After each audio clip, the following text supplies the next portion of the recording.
In this video, watch Andrew Tate turns a feminist into a fan. Watch the whole podcast to know more. It's about the status of being the man in the house. That's what a man wants. He wants respect. He wants to be the man of the house. I say she stays home. She stays home. Big G, boom, boom. That's what we want. Can I ask you something? What does the woman want in your eyes? What do you think? And what's the game you give for the boys? I'm going to tell you, but before that, I need another Clementine, and I need to give half to our friend here because she just rolled her eyes at me. And I'm perspicacious. I notice everything. She doesn't realize I'm a ninja. I detect these things. Even when I'm looking directly ahead, I can detect it.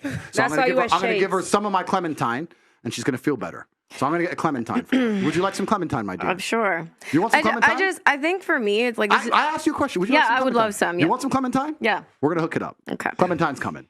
Like, so if a guy cheats on a girl, is there ever a point where she... Yeah, there's a lot of cheating. There's completely a lot of cheating. So, like, if he knocks up another girl, would you say that's too all right, far? all right. So, Yeah. first things first, I'm a man of my word. I don't even think I'm a liar. So here's your Clementine. Thank you. And he peeled it. What a gentleman. Thank you. I'm a gentleman.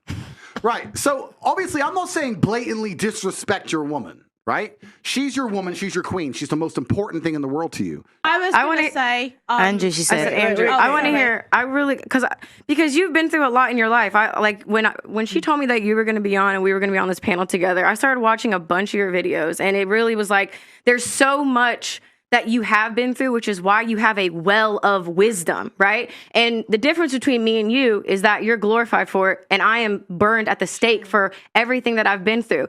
And it's so funny because people have always said that we were two sides of the same coin as far as like, well, if Andrew Tate gets banned, Brittany Renner should get banned because we are all about accountability and truth, right? Yeah. Okay. So you've been through a lot. I've been through a lot. I'm seen as used goods. You're seen as a high value man. Yep. So if you're me, then what? What's next? Yeah, it's really interesting. And it's interesting you make that observation, and you are correct. That's the difference between the masculine and the feminine. It's unfair, I guess. The world's not fair, but that's the difference between the masculine and the feminine. Men are respected for going through things and surviving, and women are the complete opposite. They're shamed for going through things and surviving. If you look at women love scars on men for a reason. He's gone through something. They're war wounds. Yeah, men don't want a chick covered in scars. I'll say this right now, that a woman, the more trauma she goes through, the more masculine she naturally becomes. And if you were to give me my ideal woman, I would not have wanted her to have a hard life and a bunch of trauma. I like the idea of her having a soft feminine life and being a soft person, and I can take care of her and protect her. Whereas as a man, to be a good man, you need to have been through a bunch of trauma, because if you haven't been through trauma as a man, you're a weakling. You have to have been through a bunch of shit. So the masculine and the feminine is a very interesting point there. As for, I don't know your history, I don't know the past, but we can just talk in generalizations in regards People to like me, I guess, under the same umbrella. It doesn't have to be personal. I don't know any of it, but we'll give generalizations. One of the main reasons that men are scared of a female with history is because it makes the man insecure. And scared dogs bite.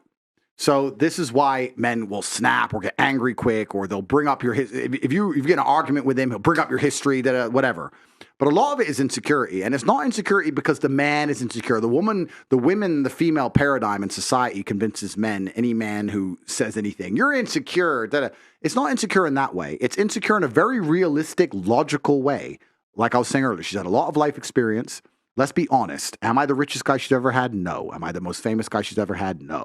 Am I the best looking guy she's ever had? No. Like, what's keeping her here? And then part of it comes down to, well, am I second place?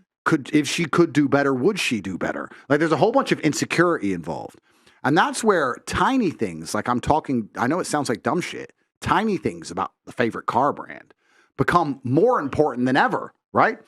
It's your job as a woman, regardless of how much sexual history you've had or what guy you're with, etc. It's your job as a woman to make your man feel secure in the fact and make him feel like a man, like Auntie was saying, make him feel like the man no matter what he does, so that he feels like you really truly believe he's the best choice for you on the planet. That's your job to do. Now, if you've had a checkered past, that's perhaps more difficult. You need to be more tactful with it, more tactical about it. But you have to achieve the same result. You have to do the exact same thing, right? So, yeah. It's easy for me if I get a 21-year-old virgin from some village in Slovakia and I'm multimillionaire Andrew Tate. Of course, it's a very easy, she's never had better. She'll never get better. She's never been anywhere. Boom, boom, easy one, right? But like you said, the world's not so idealistic. The reality is that people have had relationships, et cetera, et cetera. But a man is happiest in the relationship when he feels like man of the house and when he truly feels like you believe he's the best man that you could possibly ever get and have ever gotten. Because a man is jealous. I'll tell you something. I used to say this to girls as like a joke. And I used to always say, truth in jest. I used to say, no, but I say it as a joke. So you cheated on me before I met you. And she'd be like, what do you mean? I didn't even know you. It's like, yeah, you fucked that guy before I even knew you. You cheated on me. And they used to laugh, whatever. But that's how men think. That's the male mind. Like, I love you.